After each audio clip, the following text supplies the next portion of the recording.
చిట్యాల మండలం గుండ్రంపల్లి గ్రామంలో bird flu నిర్ధారణ కావడంతో డాక్టర్లు సిబ్బంది అక్కడికి చేరుకుని ఫామ్ లో ఉన్న కోళ్లను చంపి ముంద తీసి సుమారు ఇప్పటికి 10,000 నుండి 20,000 కోళ్లు చనిపోయిన జేడీ ప్రెస్ మీట్ లో అన్నారు. చనిపోయిన కోళ్లను కానీ ఇప్పుడు చంపబోయే కోళ్లను కానీ పెద్ద గుంత తీసి గుంతలో పూడ్చివేస్తామని తెలిపారు. జిల్లాలో ప్రతి కోళ్ల ఫారంలో మాబ్ సిబ్బంది తిరిగి టెస్టులు కూడా తిరిగి కోళ్లకు టెస్ట్ చేస్తున్నారని అన్నారు. పాజిటివ్ వచ్చిన కోళ్లకు మరియు ఫామ్ లో ఉన్న ధాన్యాన్ని కూడా గొయ్యలో వేసి పూడ్చివేస్తామని అన్నారు. పాజిటివ్ వచ్చిన షెడ్ నుంచి చుట్టూ కిలోమీటర్ మేర చికెన్ అమ్మకాలు చేయవద్దన్నారు.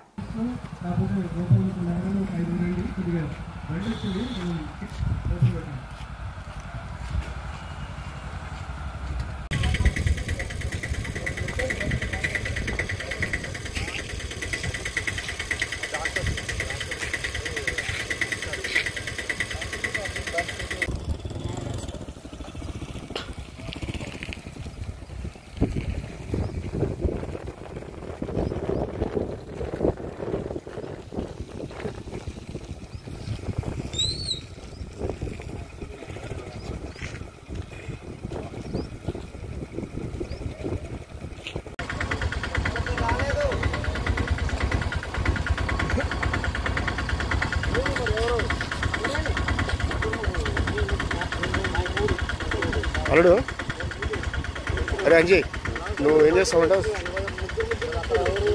మీడియా గీడా నేను చెప్పకుండా చిన్న లోపల అట్లా తీసుకొని అప్పుడు కోళ్ళ ఫారం బిజినెస్ లోపల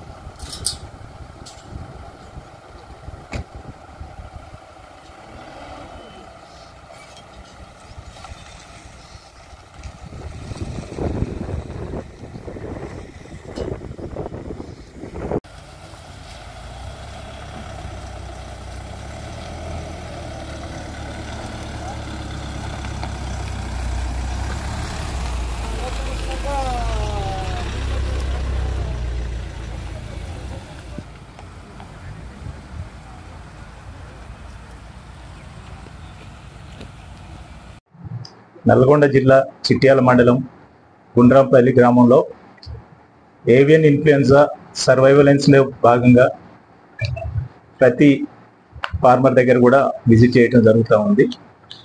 దీనిలో భాగంగా మనకి గత 2 నెలల క్రితం ఏపీ రాష్ట్రంలో బర్డ్ ఫ్లూ స్ప్రెడ్ అయిన సందర్భంగా ప్రభుత్వ ఆదేశాల మేరకు అన్ని పౌల్ట్రీ ఫార్మ్స్ని కూడా విజిట్ చేసి ఏదైనా అన్యూజువల్ మోర్టాలిటీ ఉన్నట్టయితే శాంపుల్స్ తీసుకొని పంపించమనేది మాకు ఆదేశాలు ఉన్నాయి.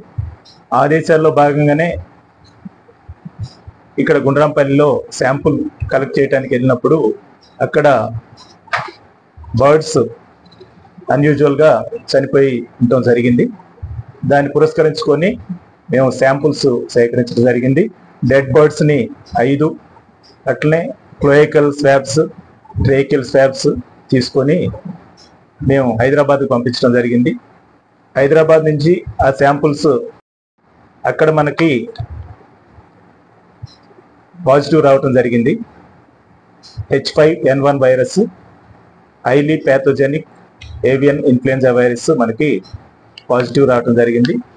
దాని సందర్భంగా ఇప్పుడు కంట్రోల్ మెజర్స్ మనం ఇక్కడ గుండ్రంపల్లిలో టేకప్ చేయడం జరుగుతుంది. మొట్టమొదటిగా 1 కిలోమీటర్ దూరంలో, అంటే సైట్ దగ్గర నుంచి 1 కిలోమీటర్ దూరంలో మనకి ఉన్న అన్ని బర్డ్స్ని కూడా కల్ చేసేయాలి. కల్ చేయటం అంటే వాటిని గొయ్యి తీసి పూడ్చిపెట్టి ప్రాపర్గా సున్నం వేసి మళ్ళీ ఒక 4 అడుగులు 5 అడుగులు మట్టి పైన పోసి దాన్ని పూడ్చేయటం జరుగుతుంది. ఈ కోళ్లే కాకుండా పౌల్ట్రీ ఫామ్లో ఉన్న దానా కానీ పౌల్ట్రీ లిటర్ కానీ దీన్ని కూడా మనం డిస్పోజ్ చేయాలి. ఇది కూడా గుంట తీసి గుంటలోనే పూడ్చిపెట్టాల్సిన అవసరం ఉన్నది. ముందుగా ఇప్పుడు మనం గత 3 రోజుల నుంచి ఈ ఆపరేషన్ని టేకప్ చేసాం. ఈ రోజుతో ఆపరేషన్ పూర్తవుతుంది. ఇది పూర్తయిన తర్వాత షెడ్ మొత్తం కూడా శానిటైజ్ చేయాలి. షెడ్ను కూడా కొంత వైరస్ లేకుండా బర్న్ కూడా చేయాల్సి వస్తుంది. బర్నింగ్ అంటే జస్ట్ హీట్తో మనం షెడ్ మొత్తం కూడా ఫ్లేమ్స్ పెట్టినట్టయితే అది వైరస్ అనేది చనిపోతుంది. ఇది అయిపోయిన తర్వాత మొత్తం కూడా సున్నం వేయాలి, షెడ్స్ మొత్తానికి కూడా సున్నం వేయాల్సిన అవసరం ఉంది. తర్వాత అది ఇన్ఫెక్టెడ్ జోన్ అని చెప్పి మనం బోర్డు పెడితే ఈ షెడ్స్ ఈ 1 కిలోమీటర్స్ రేడియస్లో ఉన్నాయని కూడా ప్రాపర్గా డిస్పోజ్ అవుతాయి. తర్వాత ఈ 1 కిలోమీటర్ నుంచి అక్కడ ఉన్న ఇప్పుడు మనకున్న సైట్లో కేవలం ఇది ఒక షెడ్డే ఉంది. యాక్చువల్ కెపాసిటీ 2 లక్షలు ఉన్నాయి. ఇప్పటి నుంచి ఒక 10,000 కోళ్ల పైన చనిపోవడం జరిగింది. మేము కూడా వీటి కోళ్ళన్నిటి కూడా లెక్కబెట్టి డిస్పోజ్ చేస్తూ ఉన్నాం. టీమ్స్ అన్ని కూడా మొత్తం మనకి 52 RRT టీమ్స్ ఉన్నాయి, rapid response teams. Rapid response టీమ్స్లో ప్రతి టీంలో కూడా ఒక డాక్టర్, ఇంకొక 5 మంది సిబ్బంది ఉంటారు. వీళ్ళు కోళ్ళని డిస్పోజ్ చేస్తున్నారు. వీళ్ళు ప్రతి టీం కూడా ప్రతి కాన్స్టిట్యున్సీ కూడా ఒక టీమ్ లీడర్, అసిస్టెంట్ డైరెక్టర్గా ఉన్నారు. వాళ్ళు కూడా ఈ ప్రోగ్రామ్ని అక్కడ సూపర్వైజ్ చేయడం జరుగుతుంది. ఇది 1 కిలోమీటర్ పరిధిలో చేపట్టే చర్య. 1 కిలోమీటర్ నుంచి 10 కిలోమీటర్స్ వరకు దీన్ని సర్వైవలెన్స్ జోన్ అంటారు. అంటే ఈ ప్రాంతంలో కూడా ఒక దగ్గర వచ్చింది కాబట్టి మిగిలిన దగ్గర వద్ద వచ్చే అవకాశం ఉంది కాబట్టి ఈ సర్వైవలెన్స్ ప్రాంతంలో కూడా మనం కొన్ని చర్యలు టేకప్ చేయాలి. సర్వైవలెన్స్ జోన్లో మనం ప్రతి 15 రోజులకి ఒకసారి శాంపుల్స్ తీసుకొని పంపించాలి. సర్వైలెన్స్ జోన్ కూడా 4 భాగాలుగా విభజించడం జరిగింది.